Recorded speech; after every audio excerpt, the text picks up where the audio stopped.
So there was a time you lost 240 million.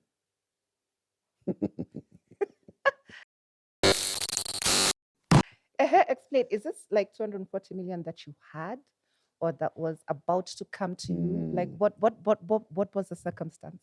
Okay, so we had done a proposal. It had been very successful. We were able to convince a big broadcaster that we were going to provide for them content over 2 years, every day for an hour, actually every day for 4 hours, and 1 hour on the weekend, both Saturday and Sunday.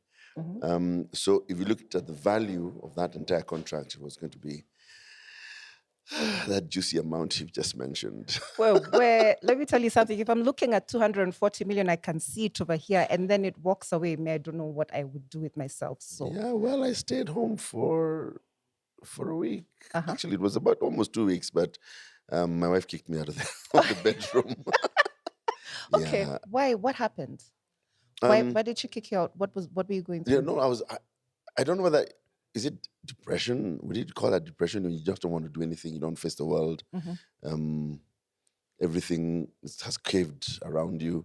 Yeah. I'd taken loans, I had borrowed money, it was like this was going to be it. It was going to set us aside, set us apart. It was going to make the film industry something really, really big. Riverwood was going to flourish. And that's what I was dreaming about.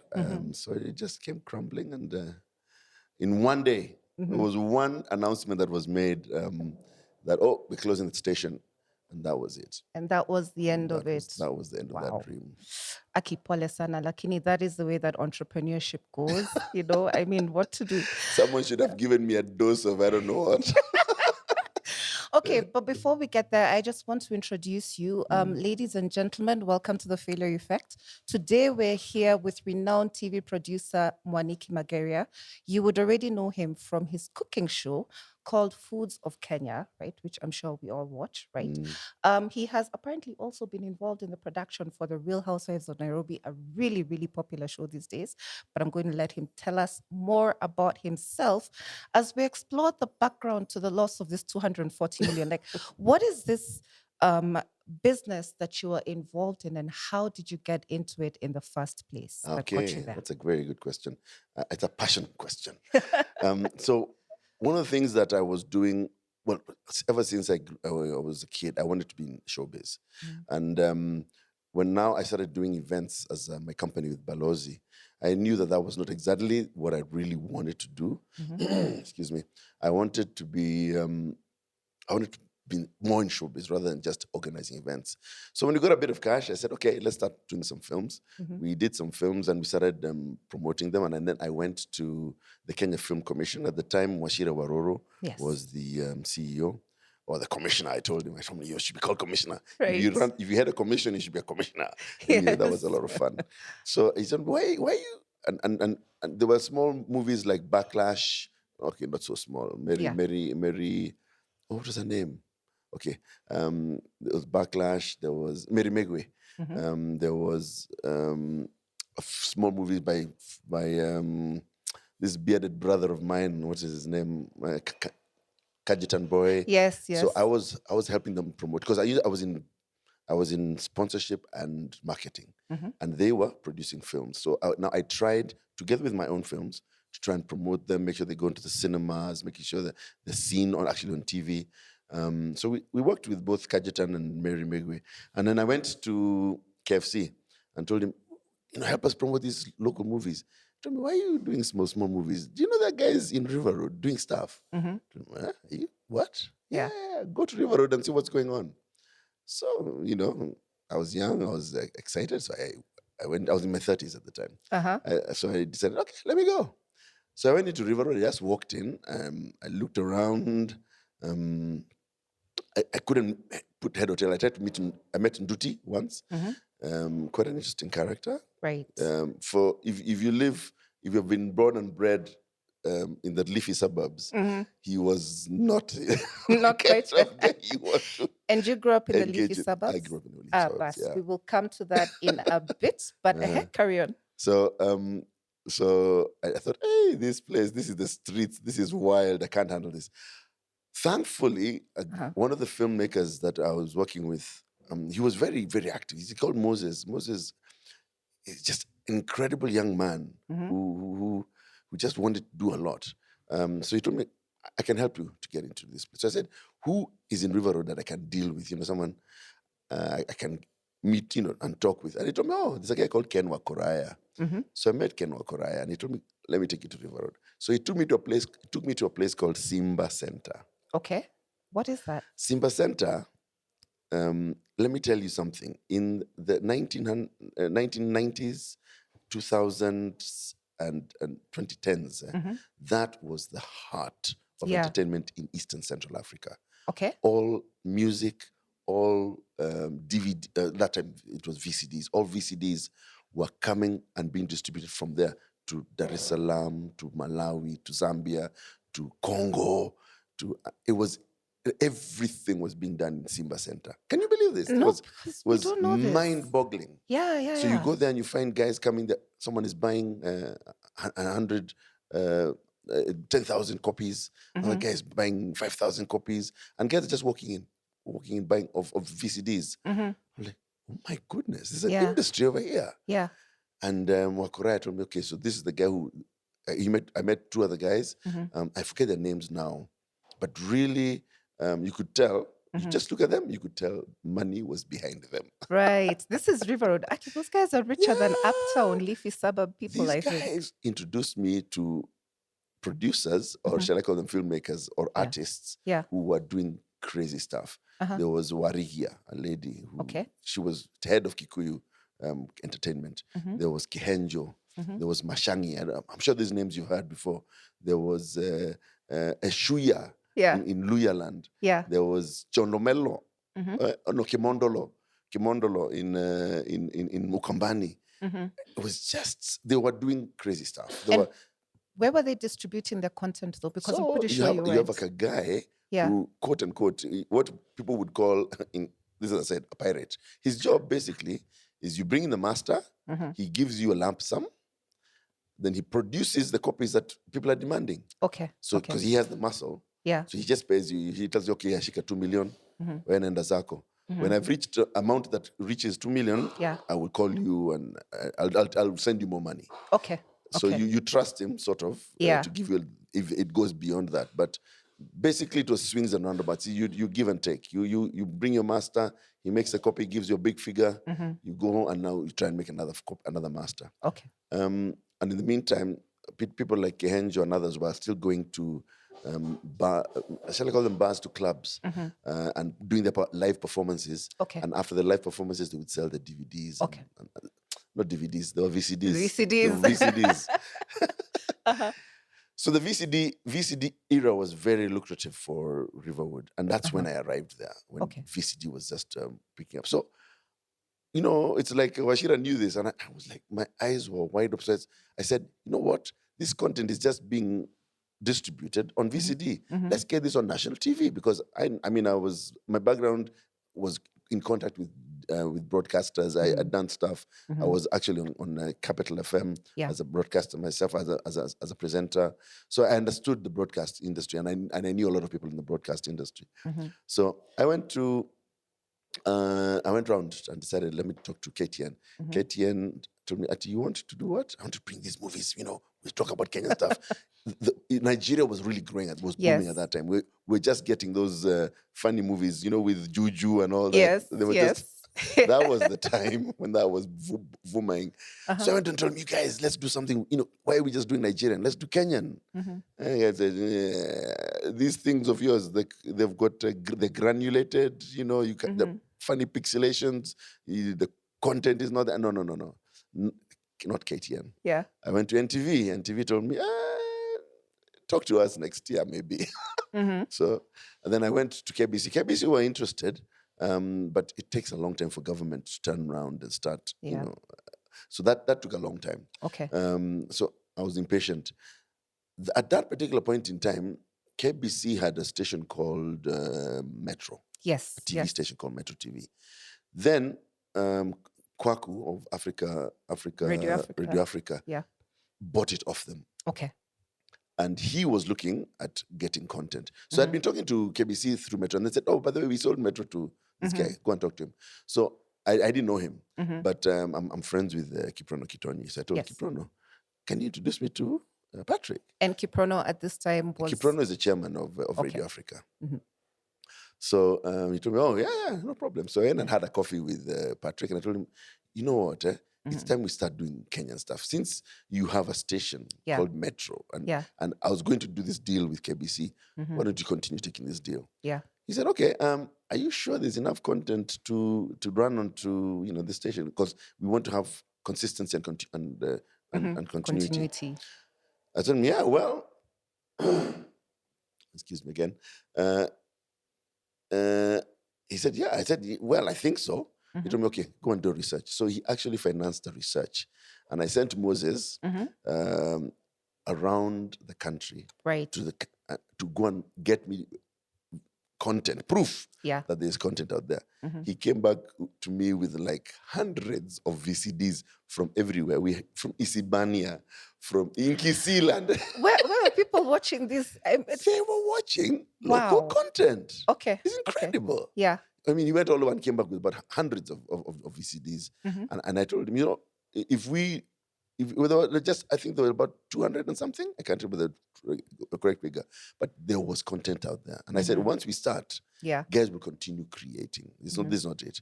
Now, the only problem, of course, was the quality. Yeah. And Patrick was very worried about that. But a friend of... actually, we became friends because of this.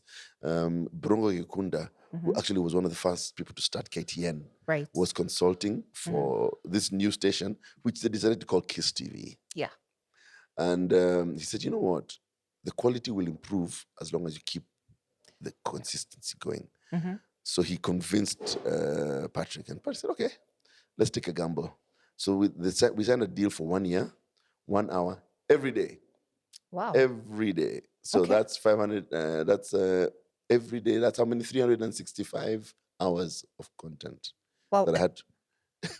What year was this, are we talking? We're talking about 2012. Okay. 2012. Yes, it was 2012. So so we signed that contract, and it was in February, I remember. And then I know I had to have a meeting with these producers. I told them, "Okay, guys, I need to have a meeting with this Riverwood." So I asked Wakoraya, "I need to meet these guys. Where do we meet them?" He told me, "These guys always go to a place called Timboroa on Sheikh Karome Avenue." Okay. This is a country I do not know at all, clearly. Let me tell you, the industry, the economy of Riverwood. Yeah. Oh my goodness. It's in the billions per day. It's incredible. So I walked into Timboroa. It's a dingy-ish place, but that's where they go and hang out. So I got there, and we had 25 producers appear. I mean, big guys. Kenjo was there. What is his name? He's not the chairman of one of these. I'll remember what is his name. Okay. He's a very interesting fellow. A lot of them were there, and I told them, "Okay, so I will be buying 1 hour of content every day from you guys. Can you produce?" I said, "Of course." Yeah. Twice on Sunday. Yeah. Okay, good. So bring me all your content. I will aggregate it. It has to reach a certain standard, and I will, and then take it forward. If it passes, it will go forward. So I set up an aggregation team with a guy. I have some incredible people there. Now, this is now Moses came on, Moses Maura. Not Moses Maura, my goodness, Simon Maura. Yeah. Simon joined my team. He's a young man. He was looking for a job, and I told him, "This is what you need to do. We need to watch these movies. We rate them." I had done a system for rating. And I told him, "This is what we call aggregation. We're aggregating content." So we started doing that. And we were told, by the way, there was one caveat: we must not get it from one region only. Of course, you can imagine this region, it's being close to Mount Kenya. A lot of the content was from Mount Kenya. So we had to go and look for other places. But there was Pengele from Luo land. There was Eshuya from Luya land. There was Chondomelo and Kimondolo from Kambani. There were guys from Coast. So we just had, as soon as they knew that this was happening, let me tell you, all of a sudden, Everyone came running. everyone started coming. Oh, the other caveat was there must be subtitling because it's all vernacular. Yeah. So all of a sudden, there was a move. The whole of Riverwood was talking about subtitle. Usually subtitle. Usually subtitle. So I was called the subtitle guy. Okay. So in that meeting at Timboro, I asked them, guys, so who are we? What are we going to call ourselves? What should we? I mean, because we will need to call ourselves something, and we need to be organized. And in fact, Gikundo told me, by the way, tell them to organize themselves and have their own association. So he said, okay, we'll call ourselves Riverwood. Yeah. Immediately, he said Riverwood. I said, oh, I can see his face. Yeah. I'm trying to remember his name. And everyone said, yeah, Riverwood. So Riverwood Ensemble. I said, okay, so I told them I will be a secretary to start off and see how that goes. So we got it registered with officials and everything. And that was when Riverwood was born. Okay, that's excellent. That's when Riverwood was born. And we just started doing the content on KISS. And the rest, they say, is history. Okay. So at that particular point in time, I was called, I'm telling you another story altogether. I was invited to, I decided I needed to go to find out what was happening in Tanzania. Yeah. Because Tanzania were quite a number of steps ahead of us. Now, it coincided with my going to train. So I used to do training as well. It coincided with me going to train some people in Tanzania. I think it was Vodacom, I think. Yeah, I was training with a company that does training. And it just happened that I arrived when they were having the Bongo Awards. Okay.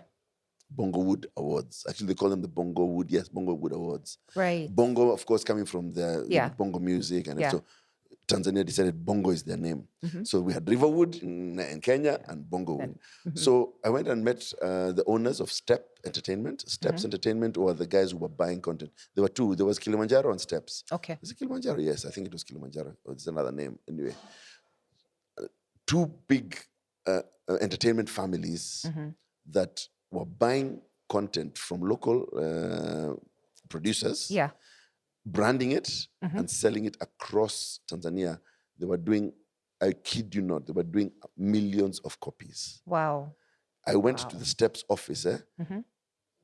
You walk in there and you feel like you're in an industry, in a factory. They showed me the duplicating machines, but it was a proper factory, industrial area. You know what I'm talking about? It's with a warehouse and everything, with as carriage, you're going through security. Wow. You're not allowed in this place. It was incredible. Yeah, sounds like it. It was. I stepped back at Step. I'm like, oh my goodness me.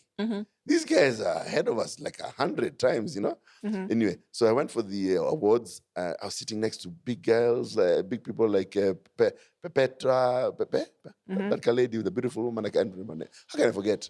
Anyway, so it was Sepetu. Yes, I sat next to Sepetu Wema myself. Yeah? Thank you for reminding me her name. Yeah. And I gave an award, and I told them, we're going to invite you to the Riverwood Awards the following year.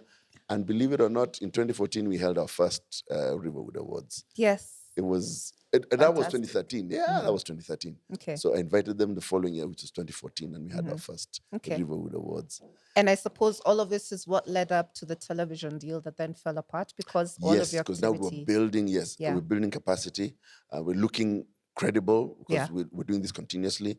So I thought, now, what is the future of this? If we cannot just be doing KISS, we need to expand it a little wider. So then can I now mention the name?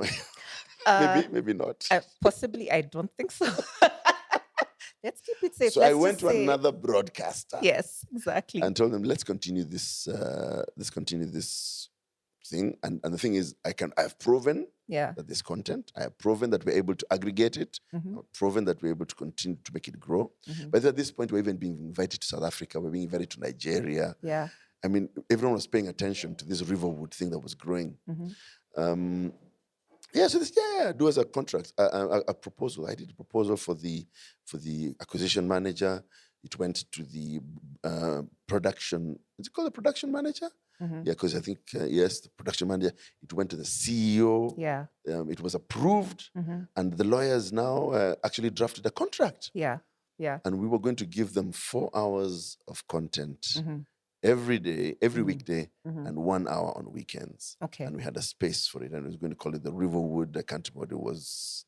I think it's Right. So just to give people a little bit of clarity, this is this is a media house with 2 TV channels, they had there are 2 TV channels. and the Yes. second one was And the second one was going to be specifically for Kenyan content. Okay.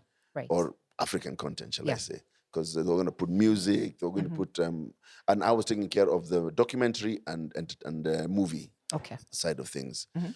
So now, at this point now, I'm thinking 4 hours a day. I need content. Yes. So I start telling people, please don't sell your content to anybody. Give it to me. Everyone saying, no, give me a down payment. So I give somebody a down payment. Yeah. Right. I was feeling I need to do this. Oh, by the way, at this time we already moved to another station as well. We're actually doing content for another station. Okay. So we're doing the case one, and now we're doing another one. Mhm. So it was growing, Yeah. and now this was just going to take it to the next level. Yes. So when we did the math, because everyone was telling us how much they wanted to be paid, and all those numbers were done and crunched, and we got the approvals. It was coming to 248 million shillings for the next 2 years. What? Yeah, Okay. I was. Yeah. I started seeing my Mercedes parked in the driveway of my Nyari home. Your helicopter, the one for bringing you I daily have to not reached helicopter Nairobi. yet. The helicopter's one big yet. Okay. Those are still out of reach. Okay. Uh-huh. So yeah, I was quite excited about it, and I'd even hired. I had more people, and I told them we need to have presence on YouTube. So we started pushing our YouTube pages. Yeah. IG had not come yet. Yeah. There was no IG yet, or maybe it was, but not big in Kenya. So we're doing all the right things to cover our bases and be ready for this big thing that was going to happen. Right. Then I had a news item. I'm like, that doesn't sound right. What?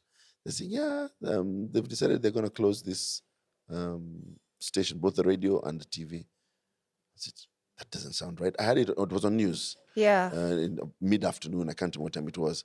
So I called my friend, my brother actually, he's like a brother to me, Jimmy Gathu. Told him, Jimmy, what am I hearing? To me, yeah, we've been laid off, man. Hey, wow. It's over. Yeah. We're just about to sign. What are you talking about? I have talked to the guys yesterday. What are you talking about? He said, yeah, that's it. So I went home, closed the door of the bedroom, got into bed, and stayed there for a week and a half. I mean, I would absolutely do the same. So you've already told us your wife is the one who prompted you to like get up and get moving. Okay. Yeah. Now here is the thing. You're still standing today. So how did you recover and move on? Because, clearly you're not still in your bedroom, you're here. Yeah, that was a big lesson. It was a very big business lesson. Yeah.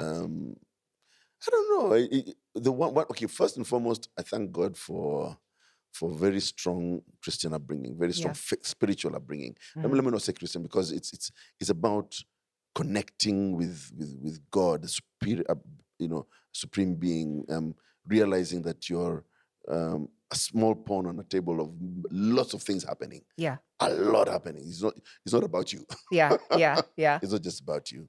And that if you get up and start again, the same grace that was extended to you before can be extended to you again. And with the lessons you've learned, you can do something different. Okay. That was what happened. And this was now I can't remember whether it was 2014 or 2015. That was, no, it was much later than that, my friend. Yeah, it was much later than that. Okay. And at that point in time, I just decided I started doing events again. I decided, let me get back to events, because I know about events. I had done big events, by the way, with my company, Balozi Productions. We had done Woman of the Year Awards. We had done Company of the Year Awards. We had done One Fire Awards. We had created Nairobi beauty pageant. What was it called? Nairobi Miss World Yeah. Nairobi. Mm-hmm. We had, and that was incredible. We did very, very well. That was when pageants were pageants. Yes. By the way, do they still do pageants? I've not heard No. about them in a while. No. That was an event. I would get inquiries to get tickets from the embassy of the American embassy or from Wow. the Italian embassy. They were interested to be part of, and people would come and sit in front row, bow ties. It was really interesting. It was very exciting times. Anyway, so we had done a lot of events. We then, with some friends of mine, because of this things going down, I got into, actually, this was before, actually. But business had collapsed earlier slightly. Okay. And someone had helped me pick it up. Actually, we need to go shout out to them because they helped me on my journey. Okay. Clive Hines and Neil Mackenzie. Okay. They had something called Catalyst Africa. Okay. Marketing. Okay. And I was the production manager. Okay. That taught me a lot. I mean, we did the Stanchart Marathon. We did Simba wa Kenya Pool Challenge. We did the Tusker Safari Sevens. We did that's the Stanchart Marathon. Yes, I did.